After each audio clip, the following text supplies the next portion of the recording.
Hi hello నమస్తే welcome to మమేకం channel. నేను మీ నివేదిత. కార్తీక పురాణము 12వ అధ్యాయము 12వ రోజు పారాయణము. ద్వాదశి ప్రశంస.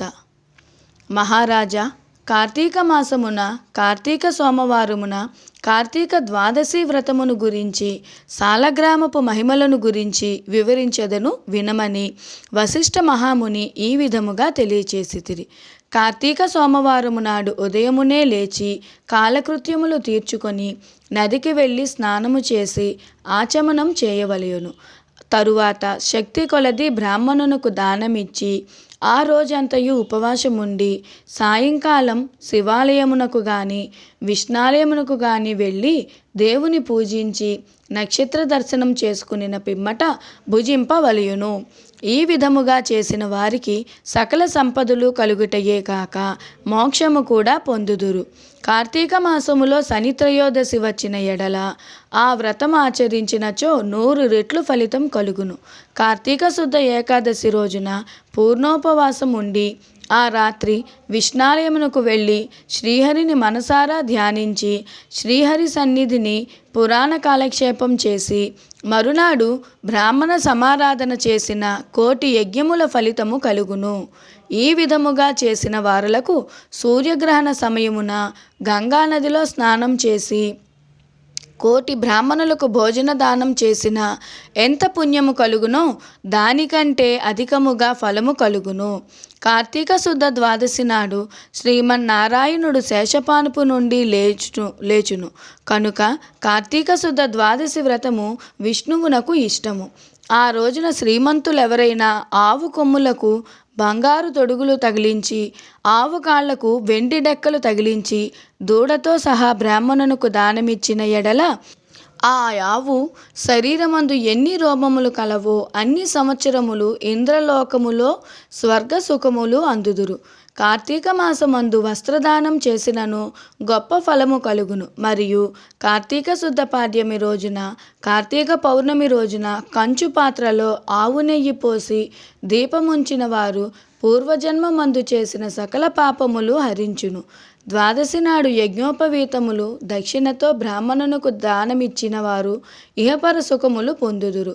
ద్వాదశి రోజున బంగారు తులసి చెట్టును కానీ సాలగ్రామమును కానీ ఒక బ్రాహ్మణునకు దానమిచ్చిన ఎడల 4 సముద్రాల మధ్యనున్న భూమిని దానము చేసినంత ఫలము కలుగును. దీనికి ఉదాహరణముగా ఒక కథ గలదు, శ్రద్ధగా ఆలకింపుము. సాలగ్రామ దాన మహిమ. పూర్వము అఖండ గోదావరి నదీ తీరమందలి ఒకానొక పల్లెయందు ఒక వైశ్యుడు నివసించుచుండెను.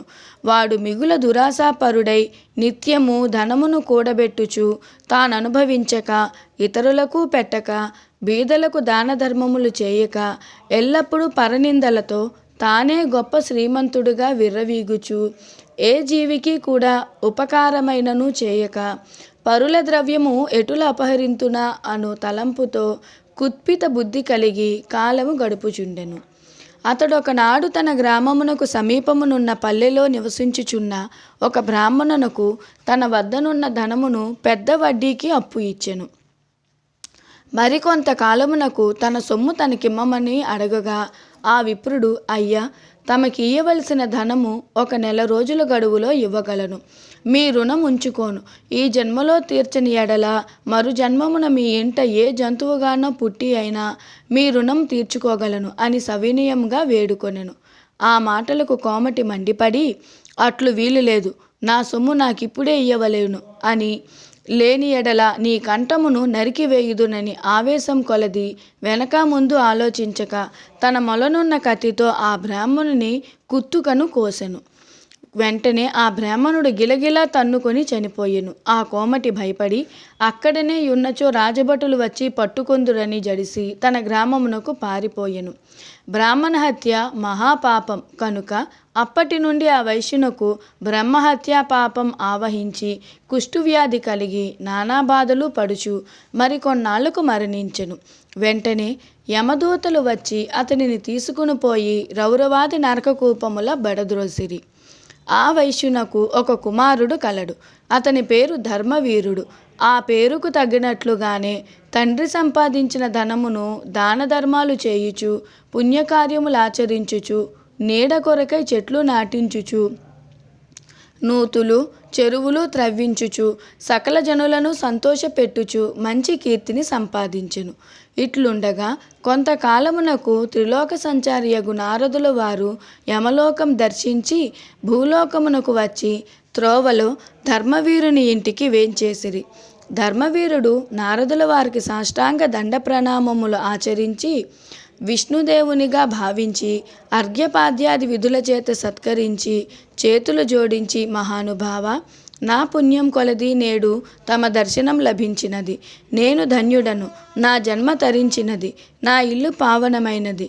శక్తి కొలది నే జేయు సత్కారములను స్వీకరించి తమరు వచ్చిన కార్యమును విశదీకరింపుడు అని సవినయుడై వేడుకొనెను. అంత నారదుడు చిరునవ్వు నవ్వి, ఓ ధర్మవీర, నేను నీకొక హితవు చెప్పదలచి వచ్చి తిని. శ్రీ మహావిష్ణువునకు కార్తీక మాసంలో శుద్ధ ద్వాదశి మహాప్రీతికరమైన దినము. ఆ రోజున స్నాన దాన జపాదులు ఏవి చేసినను అత్యంత ఫలం కలుగును. 4 జాతులలో ఏ జాతి వారైనను, స్త్రీ అయినా పురుషుడైనా, జారుడైనా చోరుడైనా పతివ్రత అయినా వ్యభిచారినైనా కార్తీక శుద్ధ ద్వాదశి రోజున సూర్యుడు తులారాశి యందు ఉండగా నిష్టగా ఉపవాసముండి సాలగ్రామ దానములు చేసిన ఎడల వెనుకటి జన్మలందు ఈ జన్మమందు చేసిన పాపములు పోవును. నీ తండ్రి యమలోకంలో మహానరకం అనుభవించుచున్నాడు. అతనిని ఉద్ధరించుటకై నీవు సాలగ్రామ దానం చేయక తప్పదు. అట్లు చేసి నీ తండ్రి రుణం తీర్చుకొనుము అని చెప్పెను.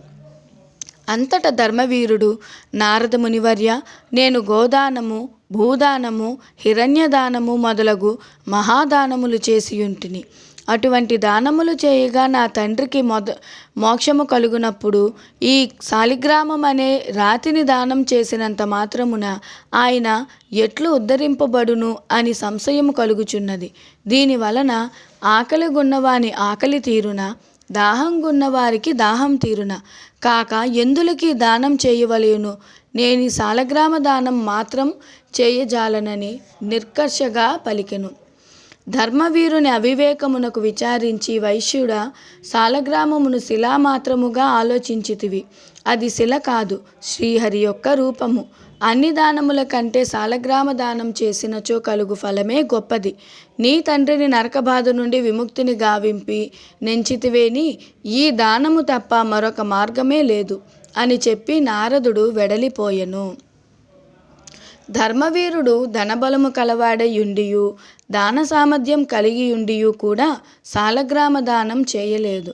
కొంతకాలమునకు అతడు చనిపోయెను. నారదుడు చెప్పిన హితబోధను పెడచెవిన పెట్టుట చేత మరణానంతరం 7 జన్మలయందు పులి అయి పుట్టి, మరి 3 జన్మలందు వానరమై పుట్టి, 5 జన్మలు ఎద్దుగా పుట్టి, 10 జన్మలు మానవ స్త్రీగా పుట్టి, 10 జన్మలు పందిగా జన్మించి ఉండెను. అట్లు జరిగిన తరువాత 11వ జన్మలో ఒక పేద బ్రాహ్మణుని ఇంట స్త్రీగా పుట్టగా ఆమెకు యవ్వన కాలము రాగా ఆ పేద బ్రాహ్మణుడు ఒక విద్వాంసునకు ఇచ్చి పెండ్లి చేసెను. పెండ్లి అయిన కొంతకాలమునకు ఆమె భర్త చనిపోయెను. చిన్నతనమందే ఆమెకు అష్టకష్టములు సంభవించినందులకు తల్లిదండ్రులు, బంధుమిత్రులు చాలా దుఃఖించిరి. తండ్రి ఆమెకు ఈ విపత్తు ఎందువల్ల కలిగినా అని దివ్య దృష్టితో గ్రహించి వెంటనే ఆమె చేత సాలగ్రామ దానం చేయించి, నాకు బాలవైధవ్యమునకు కారణమైన పూర్వజన్మ పాపము నశించుగాక అని చెప్పించి సాలగ్రామ దాన ఫలము ధారపోయించెను. ఆ రోజు కార్తీక సోమవారమగుట వలన ఆ సాలగ్రామ దాన ఫలముతో ఆమె భర్త జీవించెను. పిదప ఆ నూతన దంపతులు చిరకాలము సకల సౌఖ్యములతో జీవించి జన్మాంతరమున స్వర్గమున కరిగిరి. మరికొంతకాలమునకు ఆ బ్రాహ్మణ పుత్రిక మరొక బ్రాహ్మణుని ఇంట కుమారుడిగా పుట్టి నిత్యము సాలగ్రామ దానం చేయుచు ముక్తి పొందెను. కావున ఓ జనక, కార్తీక శుద్ధ ద్వాదశి రోజున సాలగ్రామ దానం చేసిన దాన ఫలం ఇంతింత కాదు, ఎంతో ఘనమైనది. కావున నీవును ఆ సాలగ్రామ దానమును చేయుము. ఓం నమ శివాయ. ద్వాదశ అధ్యాయము 12వ రోజు పారాయణము సమాప్తము. ఈరోజు 12వ రోజున చేయవలసిన నియమాలు. ఈరోజు నిషేధించవలసిన వస్తువులు ఉప్పు, పులుపు, కారం, ఉసిరి. చేయవలసిన దానములు పరిమళ ద్రవ్యాలు, స్వయం పాకం, రాగి, దక్షిణ. పూజించాల్సిన దైవము భూదేవి సహిత శ్రీ మహావిష్ణువు లేక కార్తీక దామోదరుడు. జపించాల్సిన మంత్రం ఓం భూర్భువః విష్ణవే వరాహాయ కార్తీక దామోదరాయ స్వాహ. ఈ మంత్రము జపించడం వలన కలిగే ఫలితము బంధ విముక్తి, జ్ఞానము, ధనధాన్యాలు. మళ్ళీ రేపటి అధ్యాయంతో కలుద్దాము. అంతవరకు సెలవు. మీకు ఈ వీడియో నచ్చినట్లయితే తప్పకుండా లైక్ చేయటం, కామెంట్ చేయటం మర్చిపోకండి. మీ నివేదిత ఆదిత్య. ఓం నమః శివాయ.